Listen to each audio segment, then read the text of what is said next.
Nasıl?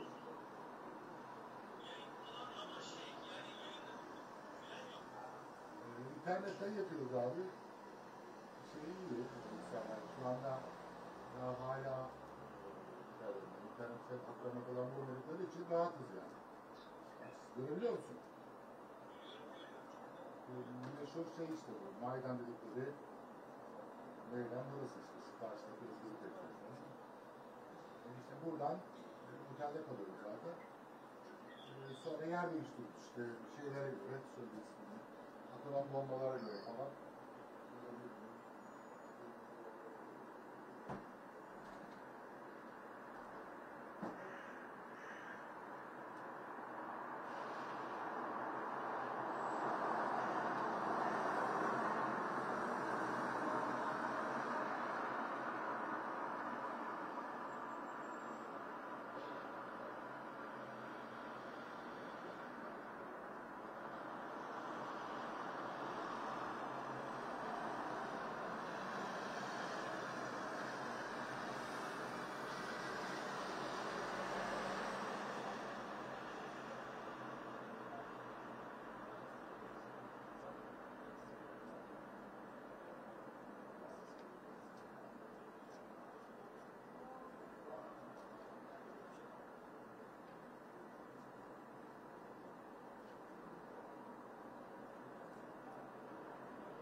Speaker, we are shocked by the execution of 81 individuals on the 13th of March. The United Kingdom strongly opposes the death penalty in all countries and in all circumstances as a matter of principle. The UK Ambassador has already raised UK's strong concerns with the Saudi National Security Advisor and their Vice Foreign Minister.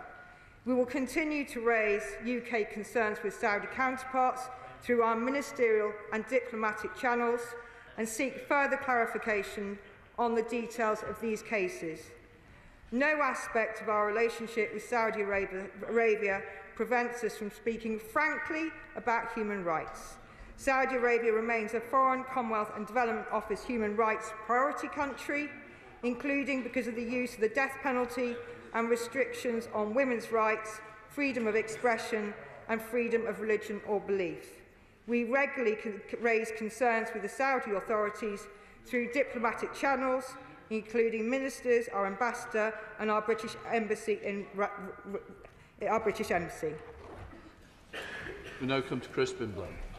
Mr. Speaker, thank you for granting this urgent question, which itself recognises the execution of 81 men on one day as of profound concern to this House and to our country, which has so many shared interests with the Kingdom of Saudi Arabia. Does my right honourable friend agree that this represents a new low for human rights and criminal justice in the Kingdom, coming only a week after the Crown Prince had promised to modernise the Saudi justice system? A decade ago, as a Justice Minister, I supported government-to-government work to help Saudi Arabia modernise its justice system as we work to build a strong and positive partnership with the Kingdom. Can my right honourable friend confirm that emptying death row in this way is not the kind of modernisation anyone would have had in mind when we signed off support to Saudi Arabia in happier times? Does my right honourable friend recognise the exquisite difficulties that this has presented to our Prime Minister? What assurances will he be seeking from Saudi Arabia in respect of human rights on his next visit there? Will he at least seek an assurance that execution of those arrested for alleged crimes when children will cease? Will he make clear to the Crown Prince how appalled friends of the Kingdom are, particularly in light of the state's assassination of Jamal al-Khashoggi only 3 years ago? Does my right honourable friend think these events have been the behaviour of a friend? I thank my honourable friend. I'll try and take these points in turn. The UK's relationship with Saudi Arabia is of great importance, ranging from kind of national security to economic interests. But that nature of our relationship does mean that we can speak frankly about human rights. And as I said in my opening remarks, the United Kingdom strongly opposes the death penalty in all countries and in all circumstances as a matter of principle. And Saudi Arabia is well aware of the UK's opposition to use the death penalty. As I say, we raise these concerns with the authorities through a range of ministerial and diplomatic channels. And regarding the juvenile death penalty, we raise concerns with the Saudi authorities regarding the juvenile death penalty application. And regarding Khashoggi, the UK has always been clear that his murder was a terrible crime. We condemn his killing in the strongest possible terms, which is why we've sanctioned 20 Saudi nationals involved in the murder under the global human rights regime. Minister Bambach-Chorley. We on this side of the House are appalled and utterly condemn the execution of 81 Saudi men on Saturday. Saturday's massacre is the largest execution in Saudi Arabia's history, and we do not believe that the timing of the executions was coincidental, taking place whilst the world is focusing its attention on atrocities elsewhere. Referring to the killings, the Interior Ministry stated it won't hesitate to deter anyone who threatens security or disrupts public life. This demonstrates just how low the bar is for execution in the Kingdom, where individuals can be sentenced to death for protest-related offences or exercising their right to free speech. The mass execution comes in a week when the Prime Minister reportedly plans to travel to Riyadh to meet Crown Prince Mohammed bin Salman. We've seen what happens when human rights abuses go unchecked. So I ask the Minister what steps the government is taking to ensure that human rights are at the fore of any future trade deals with Saudi Arabia. And will the Prime Minister be expressing Parliament's outrage at this massacre when he meets the Crown Prince? And what assurances will the government be seeking to ensure that such mass executions carried out by a friendly country never happen again? I thank the honourable gentleman for his questions. And as I say, we were deeply shocked by the execution of the 81 individuals on the 13th of March. And as I stated already, you know, no aspect of our relationship with Saudi Arabia prevents us from speaking frankly about human rights. And we do regularly raise with Saudi authorities through diplomatic channels, including ministers and our ambassador and the embassy, you know, our concerns in terms of human rights. As I said, it also remains the Foreign, Commonwealth and Development Office human rights priority country, particularly because of the use of the death penalty, as well as kind of restrictions on women's rights, freedom of expression and freedom of religion or belief. In terms, I'm not going to speculate in terms of Prime Minister's visits. Sir John Redwood. Doesn't this bad news reinforce the urgency of the UK producing more of its own oil and gas to reduce dependency on these powers? And couldn't that include onshore gas only where the local community and people are willing? And wouldn't that be speeded up if they were given a royalty? In relation to this matter, it's important that all partners work together to ensure the stability in energy markets, and OPEC also has a key role to play here. We now come to SNP spokesperson Alan Smith. Thank you, Mr. Speaker. I have a deep personal interest in Saudi Arabia. I grew up in Saudi Arabia. We spent much of the 80s in Riyadh. I'm a friend of Saudi with all the political issues that it has. And I'm glad to hear the Minister say that there's a frank dialogue with the Saudis about judicial matters, but it doesn't, I say this gently, seem to be having much of an effect on the Saudis themselves. And friends speak bluntly to friends, and executing in public by beheading 81 people, whatever their crime, whatever their alleged crime, is an atrocity. And there needs to be consequences beyond the harsh criticism. So I'd modestly suggest two. I note she's not going to speculate on the Prime Minister's visit, but she can relay the House's concern that surely the Prime Minister's visit next week should not go ahead. And there should be a consequence. And also, we have a programme of judicial and justice cooperation with the Saudis. Surely that has to end, or at least be suspended, pending the deep concern across all the House on each and every one of these cases. Thank you, sir. Thank you, Mr. Speaker. I'm afraid that if I'm going to get asked multiple times about the Prime Minister's visits, colleagues are going to be disappointed because, as I say, I'm not going to speculate about the Prime Minister's visits. But what I would say, and as I've said in previous answers, you know, our relationship with Saudi Arabia does mean that we can speak frankly about matters and human rights. As I said at the outset, you know, we were shocked by the execution of these 81 individuals, and our ambassador has raised strong concerns of the UK government with the Saudi National Security Advisor and their Vice Foreign Minister. Fair Jones. What happened in Saudi Arabia was a gross violation of human rights and places strain on global relationships, which are crucially important right now. Does the Minister agree with me that no country found to be complicit in human rights abuses, such as those we are currently seeing in Ukraine, should receive a penny of UK taxpayer money in international aid? So I thank my honourable friend for her question. And I think this goes back to the fundamental point here, which you know, human rights violations are something that we do raise. Where we see them, we are not ashamed. We will not kind of stand back from actually raising these where they seem to happen. Nadia Whittam. Thank you, Mr. Speaker. Mr. Speaker, the UK government has given the Saudi regime an estimated $20 billion in arms sales since the start of the war in Yemen, despite clear breaches of humanitarian law. It's extremely likely that British weapons have been used to kill civilians. In light of the executions on Saturday, Will the Prime Minister cancel his planned visit? And will this government do what it should have done long ago and end arms sales to the Saudi regime? So I thank the Honourable Lady for her question. As I've said before, I suspect I've been saying a few times, I'm not going to preempt the Prime Minister's travel plans.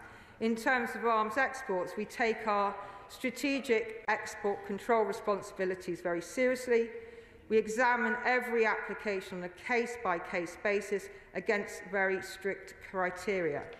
And we will not grant an export licence if we thought it was inconsistent with the strategic export licensing criteria, including respect for human rights and international humanitarian law. Bob Stewart. Thank you, Mr. Speaker. As a boy, I witnessed 2 executions, one of them beheading in what is now called Yemen. I'm vehemently against the death penalty. Could I ask the Minister if the Foreign and Commonwealth Development Office has any idea what percentage of the Saudi population actually is in favour of capital punishment? I thank my honourable friend for his question. I'm afraid I don't have that answer specifically, but let's be really clear. The United Kingdom strongly opposes the death penalty in all countries and in all circumstances as a matter of principle. Hilary Benn. Thank you very much, Mr. Speaker. In 2018, the Saudi Arabian government told the United Nations that if the crime committed by the juvenile is punishable by death, the sentence shall be reduced to a term of not more than 10 years detention. However, the following year, 6 young men sentenced to death for childhood crimes were executed, as was in 2019 Mustafa al-Dawish, having recanted a confession extracted under torture. The Minister says we can speak frankly to the Saudi Arabian government. Will she frankly say to the House of Commons now that the promise the government made to the United Nations that it would not execute minors for crimes committed when they were children was not made in good faith? As I've mentioned in relation to the juvenile death penalty, the government raises concern with the Saudi authorities regarding the juvenile death penalty application, and we do very closely monitor these cases and routinely attempt to attend the trials. The Saudi Human Rights Commission announced a moratorium on the death penalty sentences for individuals who committed discretionary crimes as minors in April 2020. Gray. Mr. Speaker, I strongly support the Minister's reluctance to speculate on the Prime Minister's travel arrangements. Absolutely right, she should do so. But should the Prime Minister happen to find himself in Saudi Arabia in the near future by chance, would she not agree with me that that would be a very good opportunity to make our points about this being an absolute human rights outrage in the strongest possible terms to the ruling party in Saudi Arabia? I'm grateful to my honourable friend for giving me the opportunity to kind of reiterate that I'm not going to speculate, and he understands why. But, as I say, diplomats, ministers all clearly have frank conversations regarding human rights with Saudi Arabia. And as I said at the outset, we were absolutely shocked by the executions at the weekend. Alistair Carmichael. Thank you, Mr. Speaker. The Minister may be shocked, but she shouldn't be surprised because this sort of thing has happened before, and actions do speak louder than words. If the Prime Minister goes in the next few days to Saudi Arabia, we will be sending a very clear signal that no matter what we say, we're not really bothered about this sort of thing. It is reported that we have a judicial cooperation memorandum of understanding with Saudi Arabia. Will the Minister commit to publishing that, along with the human rights risk assessment made by the government in relation to it? I think, coming back to the kind of key point in this, is that given our relationship with Saudi Arabia, we are able to have those frank conversations about human rights. We are opposed to the death penalty in all countries under all circumstances. And as I said earlier on, Saudi Arabia does remain a Foreign, Commonwealth and Development Office human rights priority country, particularly because of the use of the death penalty. Julian Lewis. Thank you, Mr. Speaker. Saudi Arabia has, at best, an ambiguous relationship with revolutionary Islamism. Can the government and the minister confirm that in seeking to lessen our dependence upon one source of oil and gas, we do not end up creating a source dependency on another unreliable and sometimes hostile regime? Referring to this particular issue, I think the key point here is that it's important that all partners and international partners work together to ensure the stability of energy markets. Walter. Thank you, Mr. Speaker. Mass executions are particularly grotesque and barbaric, but there's no due process in the Saudi justice system, a widespread use of torture. 75% of those executed were for non-lethal offences.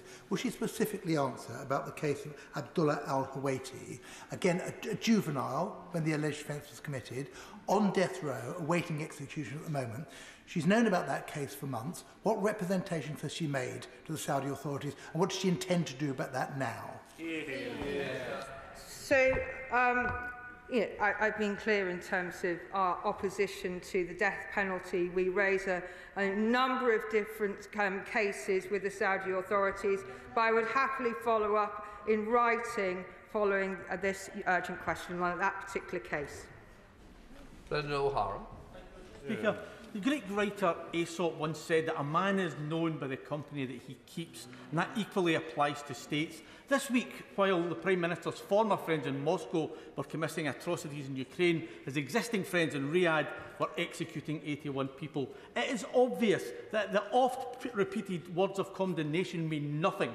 And isn't it time that the country, rather than cozying up to these regimes, completely resets its relationship with countries that do not share our values and who feel because of their wealth they can continue to trample over basic human rights with impunity? Minister. I thank the honourable gentleman for his question. What I would say, actually, is given our relationship with Saudi Arabia, that we are able to have frank conversations about human rights. Andy MacDonald. Thank you, Mr. Speaker. Can the Minister confirm whether there is a memorandum of understanding on judicial cooperation between the United Kingdom and Saudi Arabia? And if so, will she publish it?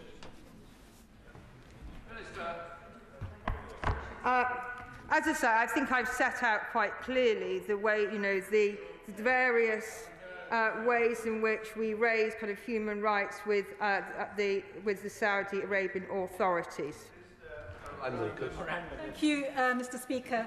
Can I press the Minister? Does she not see any contradiction between rightly ending dependence on Putin's Russia for fossil fuels, but then seeking to replace them by going cap in hand to another murderous tyrant who executes his own people and to whom we sell arms that are being used to kill civilians in Yemen? Is she aware of reports in the US that Saudi Arabia is pressurising President Biden to repay for access to oil by supplying more military support for their war in Yemen? And can she assure us that this government would not tolerate a more arms for oil deal with this murderous regime? Minister.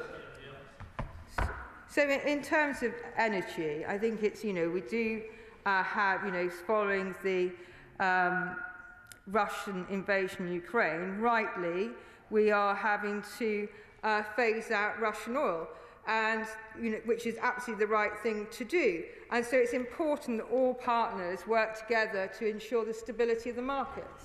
Tamanjit Singh Desi. Thank you very much, Mr. Speaker. There seems to be a bit of a pattern developing here. When the Deputy Prime Minister visited Saudi Arabia in June, the regime subsequently executed Mustafa al-Darwish, a child defendant convicted of protest-related offences. And now, days before the Prime Minister is due to go to speak business with the Saudi monarchy, the regime has executed 81 people. Does the Minister agree that the Saudi monarchy sees this UK government as a soft touch, as people that it can ignore because ministers do not possess the backbone to stand up for British values and for human rights, and therefore the regime can go on to act with impunity and continue with its bloodshed? Minister. As I said on a number of different occasions, it's because of our relationship with Saudi Arabia that we are able to have very, very frank conversations about human rights. We were shocked by the execution at the weekend, and as I say, we do raise our concerns, and the ambassador has raised concerns with the Saudi National Security Advisor and their Vice Foreign Minister. Thank you, Spring. Thank you, Mr. Speaker. Is the Saudi Arabian Public Investment Fund a right and proper and fit-for-purpose owner of Newcastle United? Minister. So, the Saudi Arabian Public Investment Fund is a significant investor, having invested billions in the UK and other Western markets. It operates across a range of sectors. We welcome the purchase of Newcastle United and a sign that the UK remains a great place to invest. How do you square that? Debbie Abrahams. Thank you, Mr. Speaker. Mr. Speaker, our foreign policy, including our trade deals, must be underpinned by human rights and the rule of law. Would the Minister not agree that it is arguably the absence of this in our current foreign policy and our current international dealings which has led President Putin to feel that he can absolutely ignore all of this and do what he wants in Ukraine? Minister. So, let's be really clear. The international community in the UK have been absolutely clear throughout that the Russians' invasion of Ukraine was unprovoked, unjust and illegal. And we will do everything we can to limit Putin's ability to wage war. But on human rights, but let's be clear, we do call out human rights violations where we see them. Cherry. Thank you, Mr. Speaker. I'm puzzled as to why the Minister is so shifty about the existence of this Memorandum of Understanding on Judicial Cooperation. Can I just say, I'm not... Honourable lady, just sit down a second. Shifty, I'm not a comfortable word for the House to use, especially when it's a straight accusation of the Minister. Whatever we might think, I think with your good language from your court days, I'm sure we can come up with a nicer way. Very happy to put it more politely, Mr. Speaker. I'm puzzled as to why the Minister is so evasive about the persistent questioning about the existence of this Memorandum of Understanding on Judicial Cooperation. If it doesn't exist, why doesn't she just say it doesn't exist? If it exists, why can't we see a copy? And why can't she tell us whether there's a human rights risk assessment and publish that? Minister. Well, I don't know how that being described as shifty, but Mr. Speaker. Anyway, look, I've been really clear in terms of what we do as a UK government in terms of raising human rights with the Saudi authorities. They remain a human rights priority country, and as I say, ministers and the ambassador all raise these concerns about human rights. Thank you, Mr. Speaker. It may be one thing for the morally bankrupt Premier League to accept money from Saudi Arabia, but for the UK government to turn around and say it welcomes its investment is another thing. Our frank talking to Saudi Arabia has amounted to nothing more than diplomatic finger-wagging and has created no change whatsoever in their attitudes. So can we expect, in response to this atrocity, any change at all in the relationship between the UK and Saudi Arabia? Minister. As I've said on a number of different occasions during this urgent question, the relationship with Saudi is of great importance, covering a range of kind of national security and economic interests. But it's because of that relationship that we are able to have frank conversations about human rights. Tomorrow. Thank you, Mr. Speaker. And I am wearing the colours of my football team, Newcastle United. And I think it's important to say that in utterly condemning this atrocious, horrific massacre, I speak for many, many of my constituents and Newcastle United fans. And does the Minister agree with me that whereas football fans have no control or influence over the ownership of their beloved clubs, and especially in a Premier League awash with dirty money, the UK government has both control and influence in who it trades with and who it engages with? And will she tell us what she is going to do with that control and influence? She said what she's not going to do. What is she going to do? And is she going to make it absolutely clear that sports washing is not an option? Minister. So, with regards to Newcastle United, we've never had a role at any point in the club's prospective takeover, and this has been a commercial matter for the Premier League. Kerry McCarthy. Thank you, Mr. Speaker. This is all incredibly depressing. In 2012, when I was Shadow Minister for International Human Rights, I remember trying to ask questions about David Cameron's visit to Saudi Arabia, and it was like something out of Yes Minister, the responses. I kept being told nothing was off the table, or a wide range of issues was discussed, and it went on and on and on. Never got an answer. And now we hear that 2 years ago he went camping with Lex Greensill and the Saudi Crown Prince, which I think says a lot for what probably was discussed then. But can I ask the Minister, if the Prime Minister does go to Saudi next week, and I hope he doesn't, will he raise the case of Abdullah al-Hawati that was mentioned by my colleague from Hammersmith? 14-year-old at the time of the crime, was sentenced to death last week. Minister. I'm trying to think of another way to kind of suggest that I will not be speculating in terms of the Prime Minister's travel plans this week, next week or next month. Peter Grant. Thank you, Mr. Speaker. Despite the Minister's protestations, nobody in this chamber believes that we would see the same weak response from this government if these murders had taken place in Iran, for example. Isn't it the case that because Saudi Arabia is Britain's single biggest weapons customer, because Britain is Saudi Arabia's single second biggest arms supplier, isn't it simply the case that whether it's weapons for murderers in Saudi Arabia or peerages for Russian oligarchs in London, for this Tory government, money talks louder than human rights ever will? Minister. Yeah. I've been pretty clear that the government was shocked by the execution of these 81 individuals at the weekend. I've also been clear that the UK opposes the death penalty in all countries under all circumstances as a matter of principle, and Saudi Arabia is well aware of the UK's opposition to use the death penalty. Dame Diana Johnson. Thank you, Mr. Speaker. And the Saudi authorities have said that these executions were carried out in compliance with Saudi law.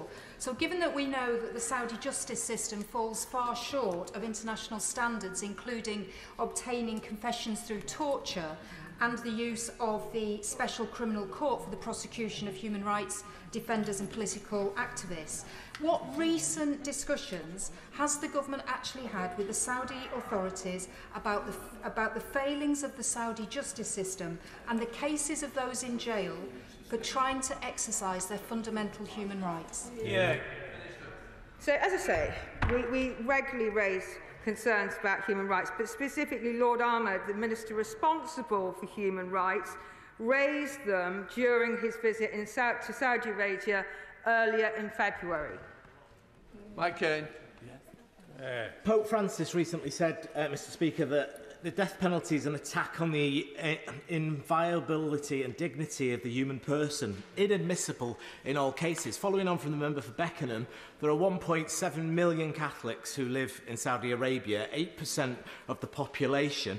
King Salman has already got cordial relationships with the Church, and the Crown Prince recently visited the Archbishop of Canterbury to talk about inter-religious dialogue. What pressure can we put on civil societies groups to explain to the royal family there that many of their constituents, many of their people do not believe in the death penalty, and give them an understanding as to why we don't believe in it? Minister. And I think the UK government and partners do kind of raise human rights issues and also our opposition to the death penalty. As I've said, the UK strongly opposes the death penalty. Saudi Arabia remains on the human rights priority country, and that is in part because of the use of the death penalty, but also restrictions on of women's rights, freedom of expression, and also freedom of religion and belief. Alan Dorrans. Thank you, Mr. Speaker. Good afternoon. Mr. Speaker, last week the Minister for Defence Procurement was in Riyadh at the World Defence Show, actively promoting the UK arms export to the Saudi regime. Does the Minister agree that in light of the weekend's mass executions, the UK government should seize all arms trades with a regime that shows no sign of respecting human rights? So regarding arms exports, as I've said in an earlier answer, we do have very strong criteria by which we examine every application, and we will not grant an export licence if it's inconsistent with the strategic export licensing criteria, including in respect of human rights and international humanitarian law. Jeff Smith. Thank you, Mr. Speaker. The Minister's said many times now the government makes representations and has frank discussions. Can she point to a single example of any impact or effect of those representations? Minister. So if I just take one example, in terms of this weekend, let's be really clear. The UK ambassador has already raised our UK's strong concerns with the Saudi National Security Advisor and their Vice Foreign Minister. But we do raise our concerns with the Saudi authorities, and Lord Ahmed raised human rights concerns during his visit last month. Patricia Gibson. Thank you, Mr. Speaker. To what extent does the Minister personally think it is appropriate to continue to sell arms to the brutal Saudi regime, which has no regard for human rights of even their own people, publicly crucifying men after beheading them for homosexuality and stoning to death any woman deemed to have committed adultery? I think I've answered the question in relation to arms exports on a number of occasions, so I refer back to previous answers. Margaret Farrell. Thank you, Mr. Speaker. The European Saudi Organisation for Human Rights said that in the cases it had been able to document, the charges involved not a drop of blood, even under Saudi rules used to establish criteria justifying executions. Opacity in the Saudi judicial system and witness intimidation lend further secrecy to the nature of the charges against the executed, many of whom are believed to have been Shias. What material steps, not conversations, material steps are the government taking to show Saudi Arabia that they will not tolerate these barbaric abuses? As I said, we were shocked by the executions, and we have raised our concerns, and through our ministerial and diplomatic channels we will seek further clarification on the details of these cases. Jim Shannon. Thank you, Mr. Speaker. Can I thank the Minister for her reply, declare an interest as Chair of the APPT of freedom of religious belief, and express concern over the restrictions in religious beliefs in Saudi Arabia. These executions are deplorable and shock the people of the United Kingdom, of Great Britain and Northern Ireland. Has the Minister made any representations to their Saudi counterparts to review the rationale behind this mass execution, and whether we can apply any diplomatic pressure to urge a reconsideration of executions carried out in this way, and which appear to be a spectacle rather than the murderous, sombre, sober and shocking event that it truly is? Minister. I'm grateful for the honourable gentleman for his question, and I know how passionately he campaigns on all matters of freedom of religion or belief. As I've said, the UK ambassador has already raised our strong concerns about the executions at the weekend, and through ministerial and diplomatic channels we will seek further clarification on the details of these cases. We now come to the statement on the update of Ukrainian sponsorship scheme. I call the Secretary of State, Michael Gove. Mr. Speaker, with your permission, I would like to make a statement on our government's response to help those fleeing the conflict in Ukraine. This government This House, indeed everyone in the United Kingdom, continues to be in awe of the bravery of the people of Ukraine. They're victims of savage, indiscriminate, unprovoked aggression. Their courage under fire and their determination to resist inspires our total admiration. The United Kingdom stands with the Ukrainian people. My right honourable friend, the Defence Secretary, has been in the vanguard of those providing military assistance. The Foreign Secretary has been coordinating diplomatic support and, with the Chancellor and the Business Secretary, implementing a new, tougher-than-ever sanctions regime. The Foreign, Commonwealth and Development Office and the Home Office have also been providing humanitarian support on the ground to Ukraine's neighbours, helping them to cope with the displacement of hundreds of thousands of people. But more can and must be done. To that end, my right honourable friend, the Home Secretary, has already expanded the family route. She has also confirmed that from tomorrow, Ukrainians with passports will be able to apply for UK visas entirely online, without having to visit visa application centres. As a result, the number of Ukrainians now arriving in this country is rapidly increasing, and numbers will grow even faster from tomorrow. We also know, however, that the unfailingly compassionate British public want to help further, which is why, Mr. Speaker, today we are answering that call with the announcement of a new sponsorship scheme, Homes for Ukraine. I'd like to thank my right honourable friend, the Home Secretary, officials in the Home Office, in my own department and across government for their work over the course of the last days and weeks in order to ensure that we can stand up the scheme as quickly as possible. And in particular, I would like to thank my honourable friend, Richard Harrington, now Lord Harrington of Watford. His experience in ensuring that the Syrian refugee resettlement programme was a success will prove invaluable in making sure that we do right by the people of Ukraine. The scheme that he has helped us to design draws on the enormous goodwill and generosity of the British public and our proud history of supporting the vulnerable in their hour of greatest need. The scheme will allow Ukrainians with no family ties to the UK to be sponsored by individuals or organisations who can offer them a home. There will be no limit to the number of Ukrainians who can benefit from this scheme. The scheme will be open to all Ukrainian nationals and residents. They will be able to live and work in the United Kingdom for up to 3 years. They will have full and unrestricted access to benefits, healthcare, employment and other support. Sponsors in the UK can be of any nationality with any immigration status, provided they have at least 6 months leave to remain within the UK. Sponsors will have to provide accommodation for a minimum of 6 months, and in recognition of their generosity, the government will provide a monthly payment of £350 to sponsors for each family whom they look after. These payments will be tax-free, they will not affect benefit entitlement, nor council tax status. Ukrainians arriving in the United Kingdom will also have access to the full range of public services, doctors, schools and full local authority support. Of course, we want to minimise bureaucracy and make the process as straightforward as possible, while also doing everything we can to ensure the safety of all involved. Sponsors will therefore be required to undergo necessary vetting checks, and we're also streamlining processes to security assess the status of all Ukrainians who will be arriving in the United Kingdom. From today, anyone who wishes to record their interest in sponsorship can do so on gov.uk, and the webpage has gone live as I speak. We will then send any individual who registers further information setting out the next steps in this process.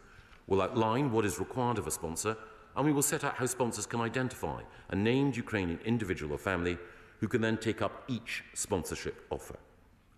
Because we want the scheme to be up and running as soon as possible, Homes for Ukraine will initially facilitate sponsorship between people with known connections. But we will rapidly expand the scheme in a phased way with charities, churches and community groups to ensure that many more prospective sponsors can be matched with Ukrainians who need help. And we are, of course, also working closely with the devolved administrations to make sure that their kind offers of help are also mobilised. I know that all concerned want to play their part in supporting Ukrainians who've been through so much to ensure they feel at home in the United Kingdom, and I'm committed to working with everyone of goodwill to achieve this. Mr. Speaker, our country has a long and proud history of supporting the most vulnerable during their darkest hours. We took in refugees fleeing Hitler's Germany, those fleeing repression in Idi Amin's Uganda, and of course those who fled the atrocities of the Balkan Wars. More recently, we've offered support to those fleeing persecution in Syria, Afghanistan and Hong Kong, and we're doing so again with Homes for Ukraine. We're a proud democracy. All of us in this House wish to see us defend and uphold our values, and to stand shoulder to shoulder with our allies, and to offer a safe haven to people who have been forced to flee war and persecution. The British people have already opened their hearts in so many ways, and are hopeful that many will also be ready to open their homes and to help those fleeing persecution find peace, healing, and the prospect of a brighter future. And that is why I commend this statement to the House. We now come to Shadow Secretary of State, Lisa Nandy. Mr. Speaker, we were so relieved to hear the Secretary of State was going to announce a scheme to allow Ukrainian refugees a route to safety after weeks of delay. But a press release is not a plan. And we are really deeply concerned about the lack of urgency. He went on TV yesterday to claim that Ukrainians could be here by Sunday, but he's just told us that they will still need a visa under the current application process. These are 50-page forms that have to be completed online, asking people who have fled with nothing to find an internet cafe to upload documents they don't have, water bills, mortgage documents to prove who they are. The Home Office has been incredibly slow in issuing these visas. As of this morning, only 4,000 have been issued. We are lagging way behind the generosity of other countries. We could simplify this process today. We could keep essential checks, but drop the excessive bureaucracy. He knows it. Why hasn't it been done? For weeks, the British people have been coming forward in large numbers to offer help. It's been moving, heartwarming to see the decency and spirit on display in every corner of this country. But can he clarify what exactly the government will be doing, especially in relation to matching families to sponsors? Because on his tour of the TV studios, he suggested several times that people who are willing to sponsor a Ukrainian family need to come to the government with the name of that family, who will then rubber stamp it. He can't seriously be asking Ukrainian families who are fleeing Vladimir Putin, who've left their homes with nothing, to get onto Instagram and advertise themselves in the hope that a British family might notice them. Is this genuinely the extent of this scheme? Surely there's a role for the Secretary of State in matching Ukrainian families to their sponsors, not just a DIY asylum scheme where all he does is take the credit. Can he please clarify what the government's role is going to be? There's been a lack of urgency to get people here, and there's still a lack of urgency to ensure we support them when they do. My honourable friend and I spoke with council leaders earlier today. They stand ready and willing to help. Why hasn't anyone from his department picked the phone up to them? I spoke to charities last week who he will ask to act as sponsors. They are acutely aware that the people who are coming will be quite unlike previous refugees. 2 million people are on the march, children alone, mums with very young kids, older people. The brutal reality of what's happening in Ukraine is that working age people have stayed behind to fight. Now, they will have healthcare needs. They'll need school places, maternity care, social care. One council leader told me today that his city, which traditionally plays a major role in welcoming refugees, has only 9 secondary school places available. Has it not occurred to him until this point to pick up the phone to leaders like him before he went into the TV studios and promised the earth? These charities and council leaders are the same people who stepped up during COVID. They spin gold out of thread every single day. And what is keeping them awake at night right now is how we do right by people and keep them safe. It was only a few months ago that the Home Office placed a child into a hotel in Sheffield that they had been told was unsafe, without even bothering to tell the council, and he fell out of a window and died. Will he ensure that every council is contacted by close of play today? Will he work with them to do the vetting checks that are needed? They're experts in safeguarding children. Will he not just trust them, but support them? Will he put a safety net in place in case a placement breaks down? His department over the weekend confirmed that families who are left homeless in that situation will not be able to claim for housing costs under universal credit. Surely that can't be true. Surely we are not going to ask people who fled bombs and bullets to lie homeless on the streets of Britain. I suspect, Mr Speaker, he has felt as ashamed as I have to watch how this government has closed the door to people who need our help. People have been, he shakes his head, people have been turned back at Calais. They've been left freezing by the roadside with their children. We've had planes leaving neighbouring NATO countries packed to the rafters, except those to London, because this government has turned people away. The British people who've come forward have shown that we are a far better country than their government. But unless he gets a plan together, a real plan, not just a press release, all he is effectively announcing is plans to fail the people of Ukraine twice over. He said today that they have our total admiration, and they do. But they need more than that. They need our total support. Secretary of State. Well, I'm grateful to the Honourable Lady for her questions and what I think was her support for our scheme. The Honourable Lady asked about the visa application process and the length and the bureaucracy associated with it. Well, as was announced last week in the House of Commons by the Home Secretary, and as I repeated today, it is the case that for Ukrainians who have a valid passport, it will be the case that they can be, have their application turned round within 24 hours, not in the way to which you referred. That was announced last week. It is time that instead of manufacturing a synthetic outrage, she actually kept up with what government, and my right honourable friend, the Home Secretary, is delivering. She asked about matching.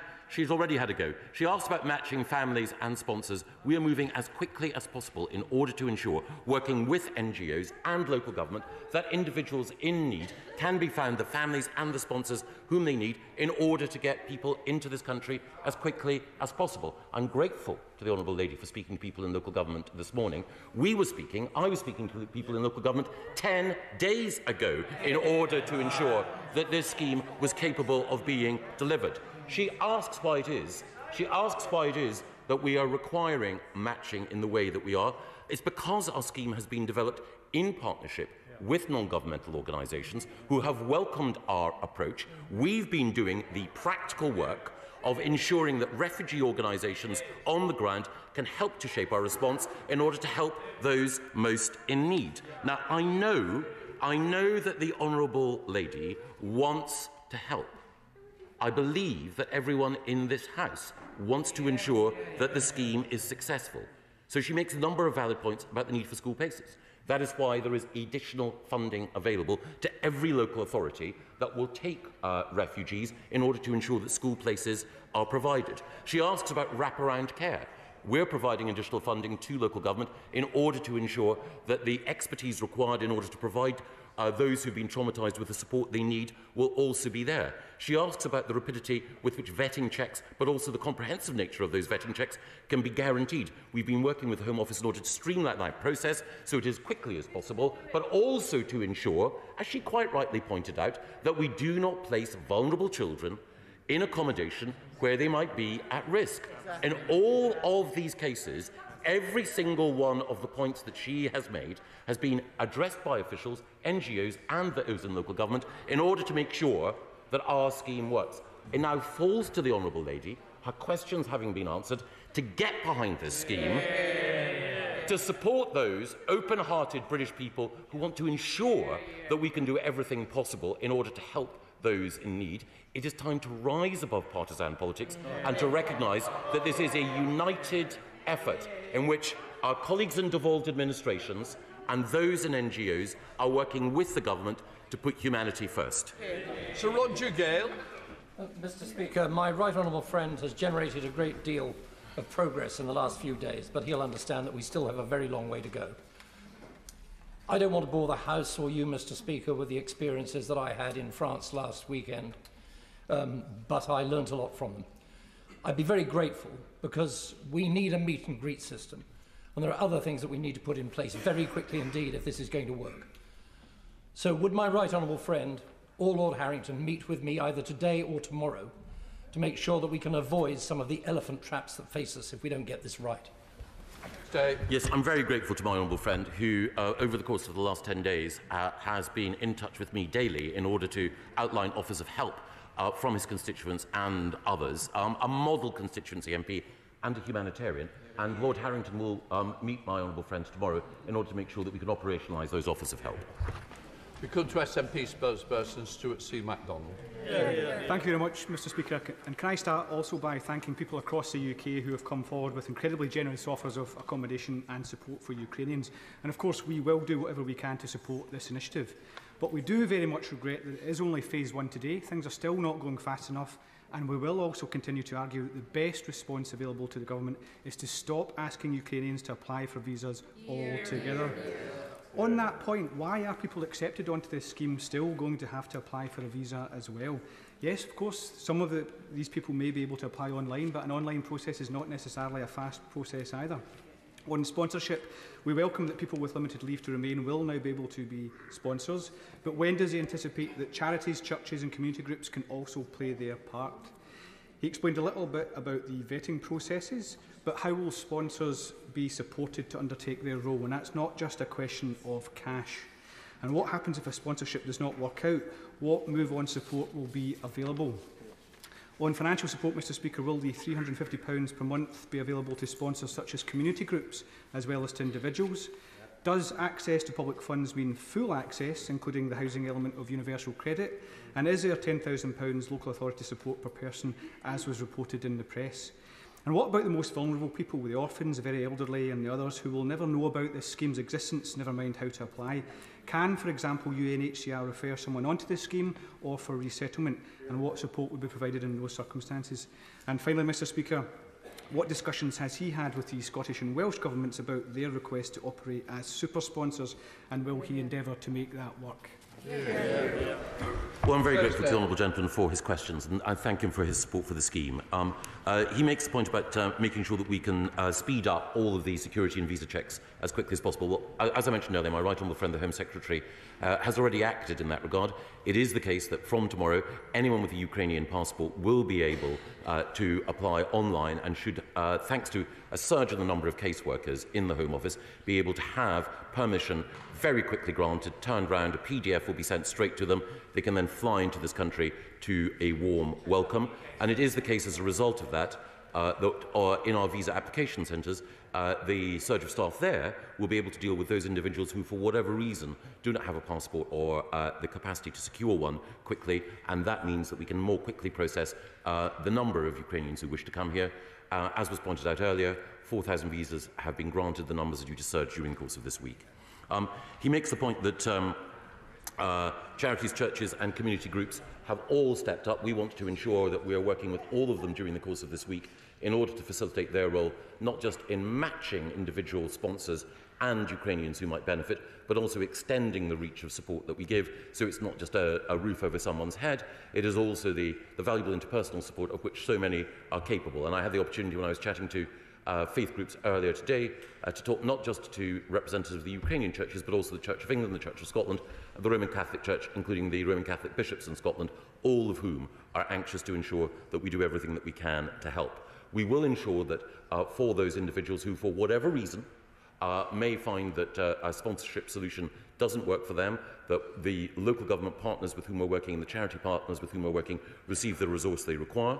The £350 is there for individuals, but charities and community groups will have a vital role to play in helping to marshal individual offers.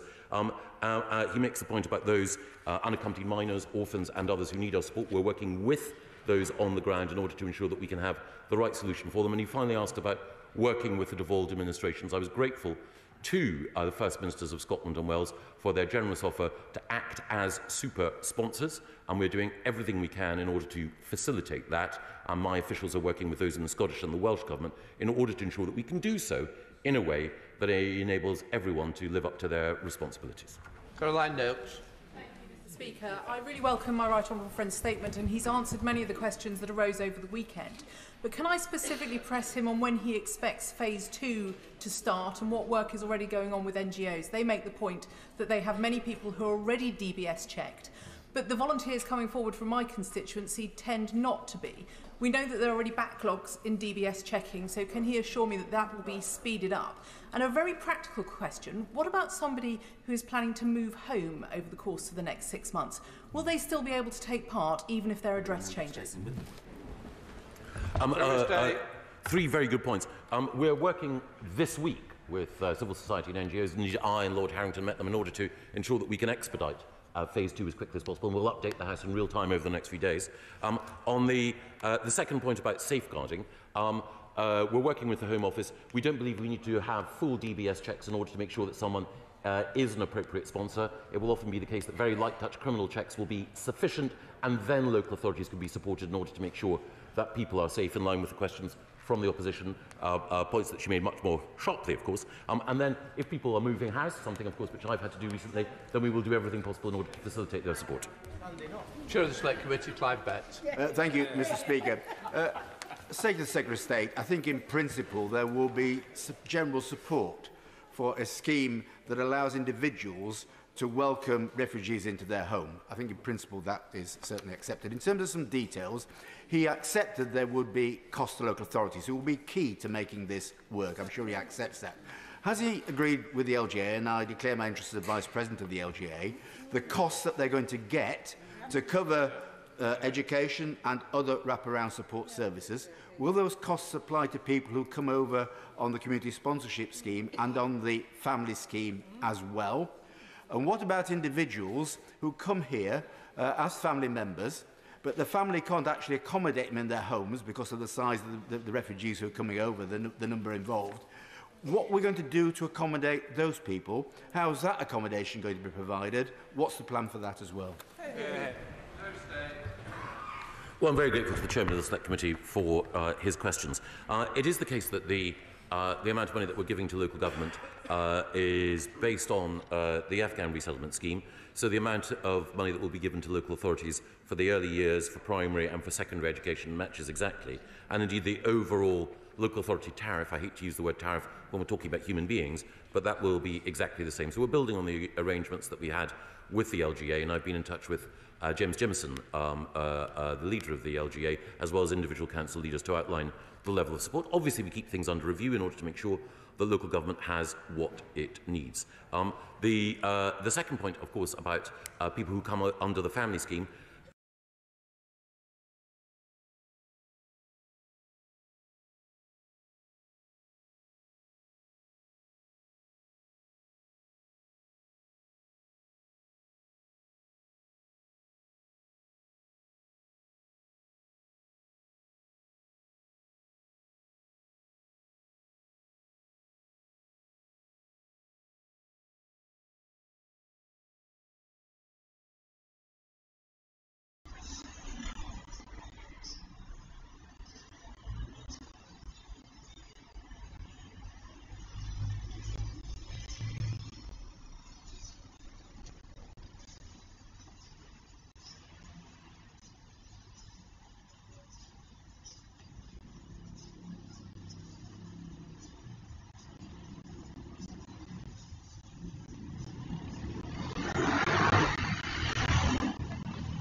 Zagoria.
Πώς το λέγανε εκείνο το μέρος με το τρόλι.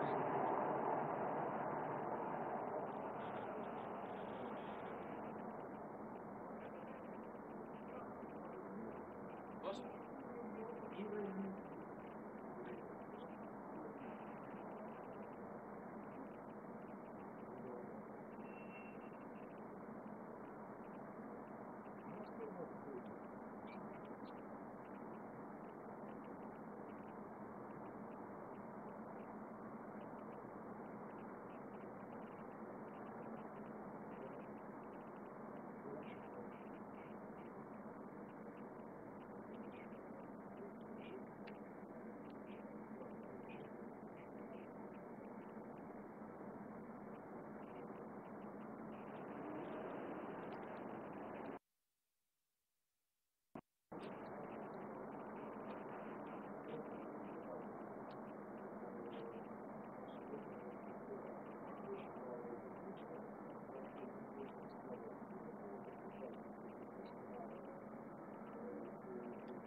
Давай, там есть, я принес.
Καλησπέρα σας, κύριοι κυρίες και κύριοι. Καλησπέρα σας. Ότι στη διάρκεια της σημερινής ημέρας σε κάθε είναι η αίσθηση την οποία αποκομίσαμε σε αυτές τις τρεις περιπτώσεις, τις εκρήξεις που είχαμε σε τρεις διαφορετικές περιπτώσεις από τα χαράματα μέχρι και τις μεσημερινές ώρες. Όπως είδατε και στο βίντεο, είχαμε τρεις πολύ δυνατές περιπτώσεις στις οποίες ακούστηκαν εκρήξεις. Η μία ήταν στο Όβολο, είδατε αναλυτικά το βίντεο. Η δεύτερη εκεί στο πάρκο με το κατεστραμμένο τρόλι και η τρίτη στο εργοστάσιο Αντώνων. Ήταν και οι τρεις περιπτώσεις πάρα πολύ δυνατές εκρήξεις που ακούστηκαν σε όλες τις καθημερινές περιοχές του Κιέβου. Και όπως μας έλεγαν χαρακτηριστικά πολλοί από τους κατοίκους, κατάλαβαν, συνειδητοποίησαν ότι πλέον βρίσκονται στην πρώτη γραμμή. Όταν ακούς τέτοιες εκρήξεις και βλέπεις τέτοιες απίθανες καταστροφές δίπλα στο σπίτι σου, τότε αντιλαμβάνεσαι ότι δεν βρίσκεσαι περιχαρακωμένος και ασφαλής σε μια πρωτεύουσα, σε μια διεθνή μητρόπολη, αλλά βρίσκεσαι στην πρώτη γραμμή του πολέμου. Αυτό μας έλεγαν χαρακτηριστικά πολλοί από τους ανθρώπους, γιατί πραγματικά για χιλιάδες κατοίκους του Κιέβου ήταν η πρώτη φορά που είχαν την ευκαιρία, είχαν τη δυσάρεστη εμπειρία να ακούσουν τόσο δυνατές εκρήξεις, αλλά και να δουν στη γειτονιά τους, στο διπλανό σπίτι, στην παραδιπλανή γειτονιά, πραγματικά να υπάρχουν τέτοια καταστροφή, τέτοιος πόνος και τέτοιος θάνατος από τις εκρήξεις αυτές. Τώρα, σε ό,τι αφορά την πρώτη περίπτωση, για το Όβολο, για το συγκρότημα των Ερυθριών, έχουμε την βήματα της πόλης, αλλά και την επίσημη Ουκρανική κυβέρνηση να καταγγείλει τη στάση του κόσμου. Κατά την άποψη του κατοικητική του γωνία, αυτό το οποίο συνέβη σήμερα στο Κίεβο ήταν ότι επειδή ακριβώς ο Ρωσικός στρατός δεν μπορεί να σπάσει τον πλοιό γύρω από την πρωτεύουσα και δεν μπορεί να μπει στρατιωτικά μέσα, αποφάσισε να τιμωρήσει γι' αυτό τους κατοίκους του Κιέβου. Αυτή είναι η ουκρανική πλευρά. Σε ό,τι αφορά τη δεύτερη περίπτωση, έχουμε τους Ουκρανούς να λένε με πολύ μεγάλη περηφάνεια ότι αναχέτησαν έναν πύραυλο, τα κομμάτια του οποίου προκάλεσαν μια μεγάλη καταστροφή, ωστόσο δεν έφτασε ποτέ στο στόχο του για να το πλήξει, και αυτό είναι κάτι το οποίο τους ικανοποιεί πλήρως, ενώ για την τρίτη περίπτωση που έχουν περάσει εργοστάσιο σε κάθε περίπτωση πρέπει να σας πω ότι υπάρχουν αναφορές για καταστροφές σε ένα τμήμα του εργοστασίου, χωρίς όμως να υπάρχει η πρόσβαση στους δημοσιογράφους εκεί για να καταγράψουμε ακριβώς το τι έχει συμβεί. Δύο σημαντικότατα ζητήματα. Ακριβώς. Τώρα, από τα ζητήματα τα οποία επιθυμεί η Ουκρανική πλευρά να εγείρει στη διάρκεια της σημερινής ημέρας, τις τελευταίες 2 ώρες, έχουμε το εξής. Πρώτον, εκφράζεται ικανοποίηση για την λειτουργία του ανθρωπιστικού διαδρόμου. Η Ουκρανική πλευρά θεωρεί ότι σήμερα έγινε κάτι εξαιρετικά σημαντικό σε πολλές περιοχές και εύχονται αυτή η κατάσταση να επαναληφθεί για τις επόμενες ημέρες, γιατί μόνο έτσι θα μπορούν να διασωθούν οι άμαχοι. Υπάρχει λοιπόν ικανοποίηση, γιατί σήμερα πραγματικά δούλεψε. Το δεύτερο κομμάτι έχει να κάνει με την παρουσία του Καντήροφ. Ο Υπουργός Άμυνας, σε δηλώσεις που μας έκανε το μεσημέρι, ισχυρίστηκε ότι ο Καντήροφ, αυτός ο διαβόητος Τσετσένος πολέμαχος, βρίσκεται στην Ουκρανία με έναν σκοπό: να κυριεύσει ένα ορφανοτροφείο και στη συνέχεια, κρατώντας ομήρους τα παιδιά, να πιέσει την Ουκρανική κυβέρνηση να υποχωρήσει. Αυτό μας είπε ο Υπουργός Άμυνας. Ενώ το τρίτο κομμάτι που επηρεάζει δικαστικό αφορά τις συνθήκες κάτω από τις οποίες έπεσε εκτός ο Αμερικανός δημοσιογράφος, ο Μπρέντ, ο 51 ετών Αμερικανός δημοσιογράφος, ο οποίος έχασε τη ζωή του. Σύμφωνα λοιπόν με τα στοιχεία τα οποία συνέλεξε και παρουσίασε η Ουκρανική κυβέρνηση επίσημα στη συνέντευξη τύπου, ο Μπρέντ δολοφονήθηκε από 2 Ρώσους στρατιώτες στην παλιά, στην ξύλινη γέφυρα του Ιρπή. Εκεί, σύμφωνα με την Ουκρανική κυβέρνηση, βρέθηκε για να φωτογραφίσει ένα συγκρότημα κατοικιών, το οποίο είχε στηθεί από πυράβους και είχε καταστραφεί ολοσχερός. Και για τον λόγο αυτό, επειδή βρέθηκε σε εκείνο το σημείο, γι' αυτό. Να κλείσω μόνο ένα δευτερόλεπτο μόνο κόπη, να κλείσω με μια αίτηση της τελευταίας στιγμής. Πριν από περίπου 5 λεπτά ακούσαμε μια πολύ δυνατή έκρηξη εδώ στο Κίεβο και σύμφωνα με δημοσιεύματα τα οποία αναφέρθηκαν πριν από λίγα δευτερόλεπτα, έχει πληθεί ένα εμπορικό κέντρο. Αυτό ξέρουμε μέχρι αυτή την ώρα. Θα το τσεκάρουμε και μέσα στα επόμενα λεπτά θα έχουμε κάτι περισσότερο να μεταδώσουμε.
Бывает, блядь. Фу, сука, дракон. Можно я ему факты покажу Путину? Можно? Не нахуй. Ой, сука, пидор, сука, Дубай ёбаная, сука, ты не установила экстрива.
Дякую. Вибачайте, хлопці, дякую, що повідомили.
σε βγες έξω παλιό που φτιάξει.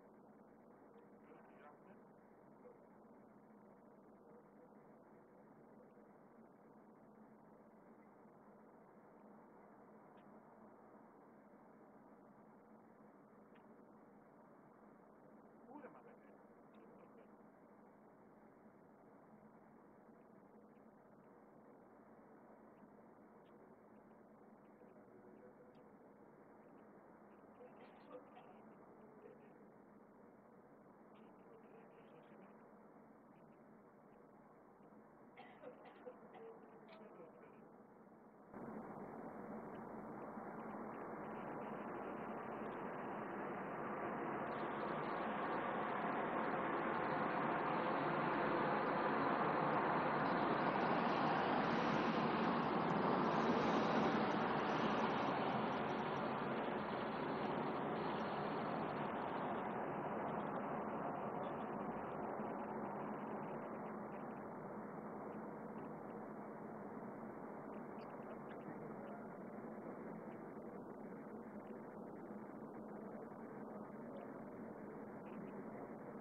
That's good.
σύνδεση σε ένα εμπορικό κέντρο που είναι ανάμεσα, που είναι η Ιερού, που είναι ανάμεσα στο γνωστό και το Κίεβο.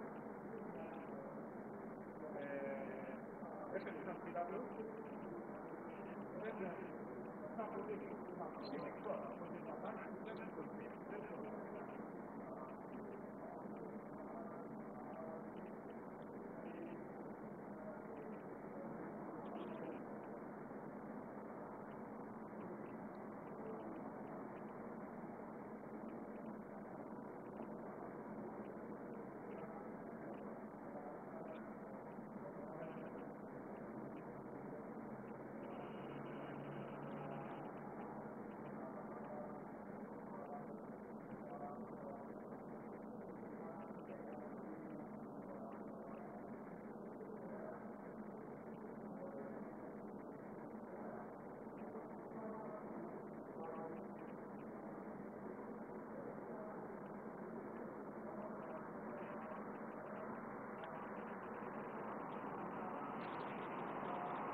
Leave the car.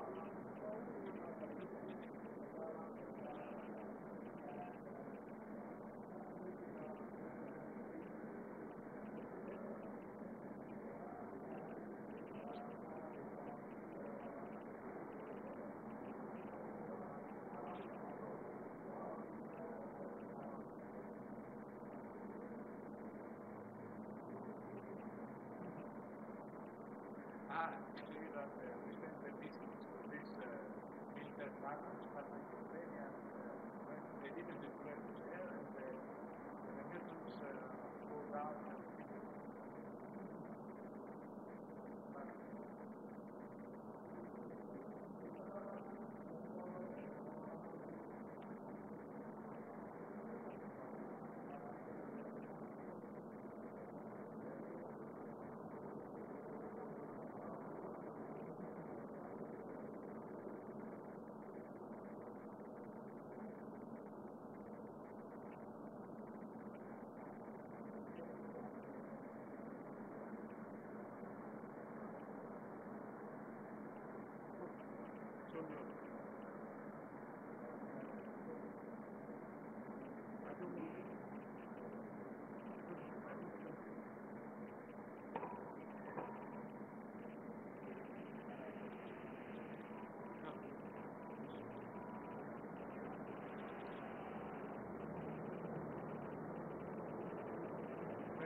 I still got